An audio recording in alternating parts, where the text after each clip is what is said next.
వ్యక్తి తిరిగి వస్తాడా అని నేను అడుగుతున్నాను అధ్యక్ష. అదేవిధంగా అధ్యక్ష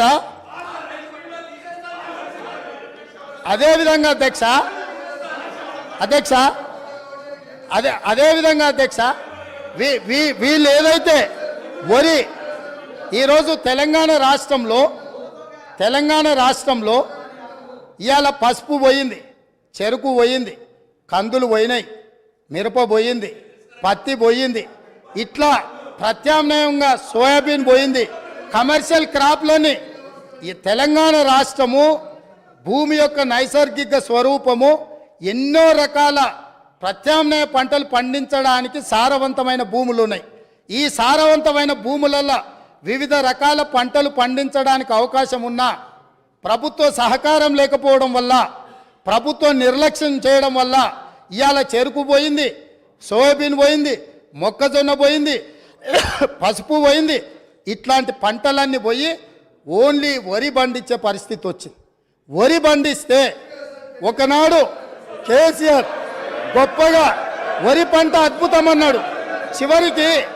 చివరికి వడ్లు కొనుగోలు చేయక, కొనుగోలు కేంద్రాలు తెరవక, కళ్ళాల మీద కుప్పలలో రైతులు చచ్చిపోతుంటే రైతులను ఆదుకోమని ప్రతిపక్షాలుగా మేమందరం, ముఖ్యంగా మా మిత్రుడు కోమటిరెడ్డి వెంకటరెడ్డి గారు, మేము కాంగ్రెస్ పార్టీ శ్రేణులందరూ కళ్ళాల్లోకి కాంగ్రెస్ అని వరి దీక్ష అని రైతులను ఆదుకోమని ప్రభుత్వం మీద ఒత్తిడి తీసుకొచ్చి దీక్షలు చేసి ఈ ప్రభుత్వం మెడలు ఉంచడానికి ప్రయత్నం చేసినప్పుడు ముఖ్యమంత్రి గారు ఆనాడు ఏమన్నారు? వరి వేసుకుంటే ఉరేసుకున్నట్టే, మీరు వరేయొద్దు అన్నాడు.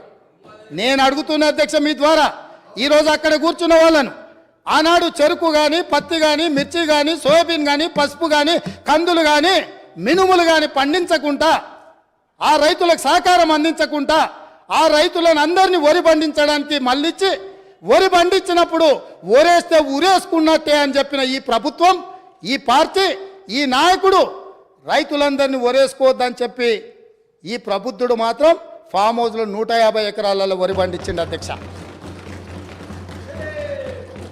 ఆ వివరాలు అన్నిటిని బయటపెట్టి అక్కడికి ప్రత్యక్షంగా ప్రజలకు చూపించడానికి పోతే పోలీసులను పెట్టి నిర్బంధించి అరెస్టులు చేసిండ్రు అధ్యక్ష. అది వాళ్ళ నిర్బంధ నిరంకుశ పాలన. వాళ్ళు రైతులందరినీ వరి వేసుకోవద్దు, వరి వేసుకుంటే ఉరేసుకున్నట్టు అని చెప్పి వాళ్ళ ఫామ్ హౌస్లో మాత్రం 150 ఎకరాలలో వరి పండించడం ద్వారా ఈ తెలంగాణ రైతాంగానికి ప్రభుత్వం ఏ సందేశాన్ని ఇవ్వదలుచుకున్నది? ఈరోజు ఏ మొహం పెట్టుకొని ఇక్కడికి వచ్చి మా కొత్తగా వచ్చిన ప్రభుత్వాన్ని ఏమీ చేయలేదని అప్పుడే నిలదీస్తున్నారో మీరు ఒక్కసారి ఆలోచన చేయండి అధ్యక్ష.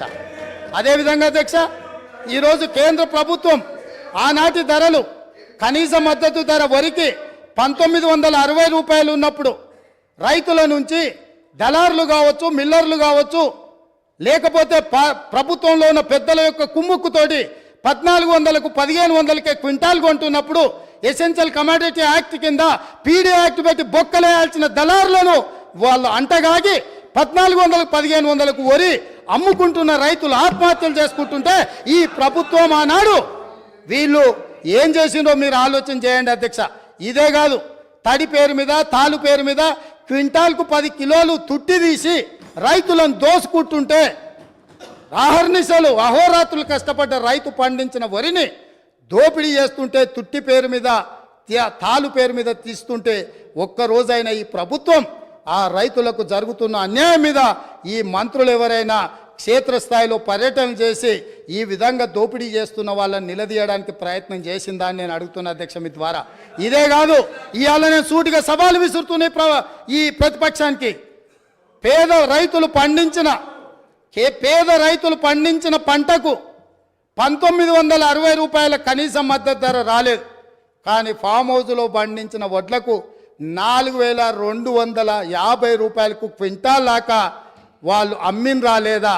అక్కడ ఫామ్ హౌస్లో పండించిన వడ్లు బంగారమా? ఇవాళ ఎవరిచ్చిందో లెక్కలు చెప్తా, చెప్పమంటే ఆ పేరు కూడా చెప్తా. ఎవరిచ్చిందో, వాళ్ళకి చేరిన లబ్ధి ఏందో మీరు విచారణకు సిద్ధంగా ఉంటే ఇవాళ నేను విచారణకు ఆదేశిస్తా అధ్యక్ష. మీరు ఫామ్ హౌస్లో పండించిన వడ్లు 4250 రూపాయలకు ప్రైవేటు కంపెనీల మెడ మీద కత్తి పెట్టి మీరు మీ వడ్లు తాలు తౌడులాగా పండించిన వడ్లకేమో 4,250 రూపాయలు గిట్టుబాటు ధరిస్తారా? ఇవాళ నా తెలంగాణ రైతాంగం కష్టపడి పండించిన పంటకు 1,400, 1,500 రూపాయలు ఇస్తారా? ఇదేనా మీరు రైతులకు ఇచ్చే సందేశం అని నేను అడుగుతున్నా. ఇదేనా మీరు రైతులను ఆదుకున్నది? ఇది ఇందుకేనా మీరు రైతును రాజు చేసినామని చెప్తున్నారని నేను అడుగుతున్నా అధ్యక్ష. అదేవిధంగా అధ్యక్ష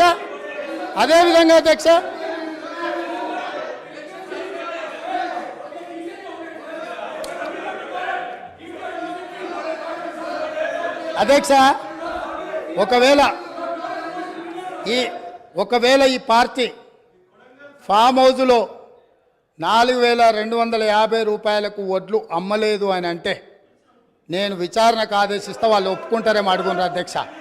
అదేవిధంగా